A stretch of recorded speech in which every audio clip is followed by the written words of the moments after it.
Mais qu'est-ce que c'est que cette nouvelle dinguerie encore qui est sortie là pour Kaspa? Moi, je t'en parle dans cette vidéo, tu vois, c'est sympa. Pense à mettre un petit pouce bleu, à t'abonner à la chaîne si t'es pas abonné. Je te rappelle que tu peux me soutenir si tu veux, bien sûr. Et si tu veux pas, ne me soutiens pas. Donc ça se passe sur patreon.com/makertronic. Tu peux voir mes vidéos exclusives sur le minage de crypto-monnaies. Moi, je suis mineur depuis 2018-2019. Voilà, je fais tomber des trucs et j'essaie de trouver des coins intéressants pour le minage de crypto-monnaies. Voilà, l'idée, c'est de rentrer évidemment le plus tôt possible dans les projets puisque je fais du minage spéculatif de crypto-monnaies. Je te rappelle que je ne suis pas conseiller financier, donc tout ce que tu verras dans cette vidéo n'est pas un conseil financier. On va pouvoir commencer la vidéo. Alors, il y a une dinguerie qui va sortir, une nouvelle encore une nouvelle dinguerie qui va sortir sur Kaspa après les VPROG. On a Warpcore qui va sortir sur Kaspa. Donc, alors, c'est pas évidemment, c'est pas la fondation Kaspa ou les développeurs Kaspa qui développent ça. C'est un projet qui se fait à côté. Ça s'appelle Kaspa Industrial Initiative. Donc, c'est eux qui développent ce projet-là et ce projet s'appelle Warpcore. Mais qu'est-ce que c'est ce machin? Maker, de quoi tu nous parles encore? Qu'est-ce que c'est que ce truc? Alors, Warpcore, c'est un middleware, c'est-à-dire c'est un logiciel qui sert d'intermédiaire. Il sert d'intermédiaire et il agit comme un adaptateur universel, principalement pour la norme ISO 20022.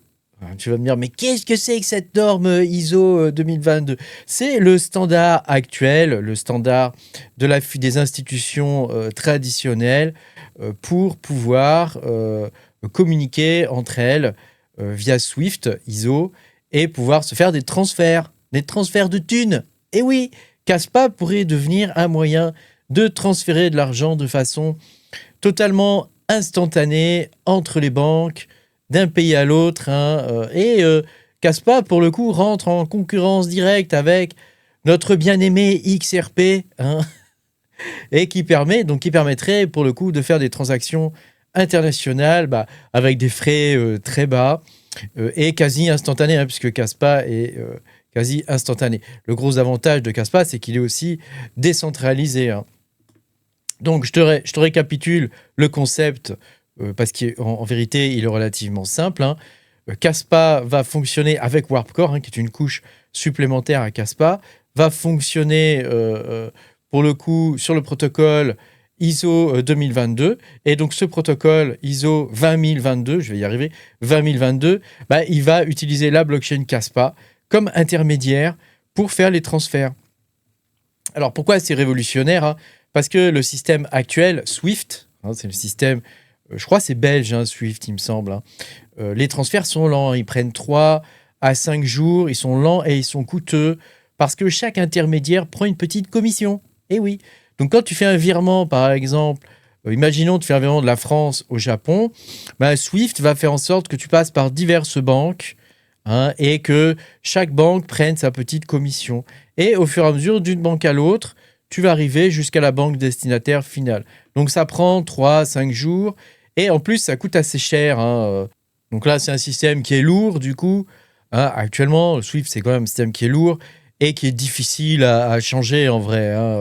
Alors, la solution de Warpcore, pour le coup, c'est une intégration sans friction, puisque les banques n'ont pas besoin de changer du coup leur infrastructure informatique, elles conservent leur infrastructure, puisque la norme ISO 20022, pour le coup, voilà, c'est une norme bancaire. Donc du coup, elles gardent leurs outils de conformité et leurs outils de messagerie.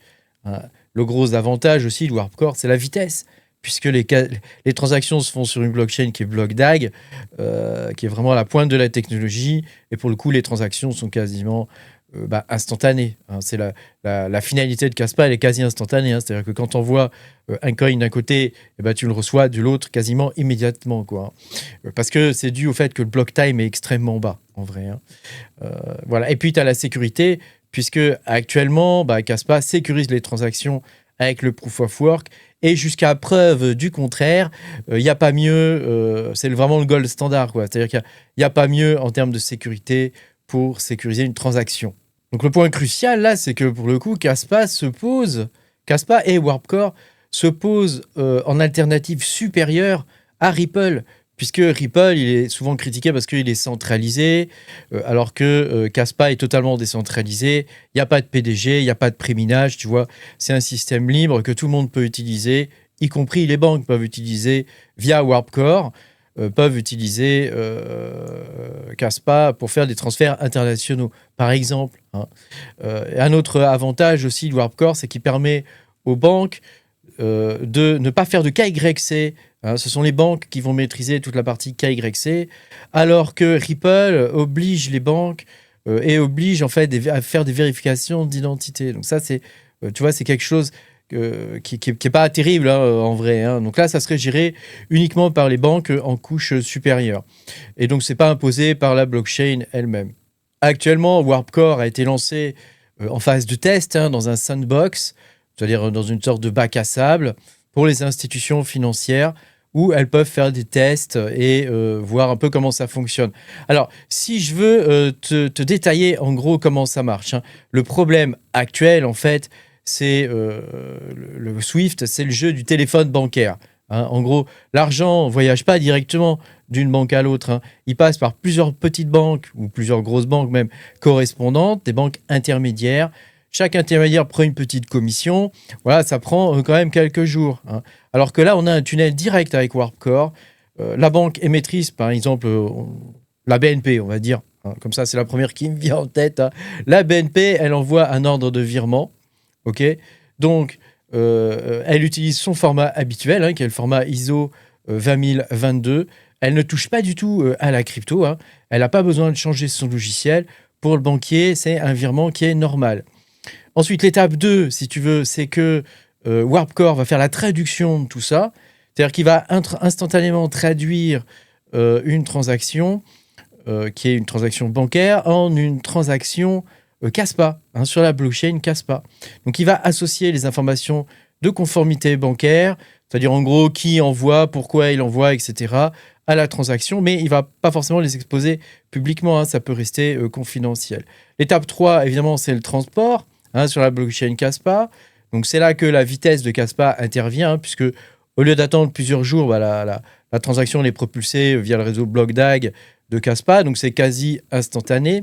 Donc, on arrive tout de suite, immédiatement, quasiment à l'étape 4, c'est-à-dire la livraison. Hein. Warpcore va traduire de l'autre côté, c'est-à-dire au Japon, par exemple. Je prends le Japon, mais ça peut être un autre pays. Hein. On va prendre l'exemple du Japon. Mais de l'autre côté, du coup, la transaction, elle est confirmée. Donc, Warpcore va retraduire ce message en message bancaire standard au format ISO 20022. Et donc, la banque réceptrice va récupérer l'argent et va le créditer, pour le coup, sur le compte du client. Donc, c'est low cost et quasi instantané. Moi, je dis, qu'est-ce que les banques attendent pour faire ça hein? Franchement, qu'attendez-vous? Alors évidemment, Kaspa ne va pas remplacer l'euro ou le dollar ici, hein, on est bien d'accord. Hein. C'est juste le véhicule qui va servir à transporter la valeur. Hein. Et donc, ce n'est pas nécessairement la monnaie finale que l'utilisateur va dépenser, tu comprends hein. Donc, c'est une sorte de plomberie hein, d'infrastructure invisible qui va permettre de faire des transferts instantanés, complètement instantanés, mais même d'une banque à l'autre dans le même pays, hein, ça fonctionne. Hein. À partir du moment où on a l'ISO 20022, on est bon. Quoi, hein. Donc, je pense que, franchement, actuellement, quelqu'un qui crée une blockchain moderne, je pense que c'est un standard indispensable désormais. Hein.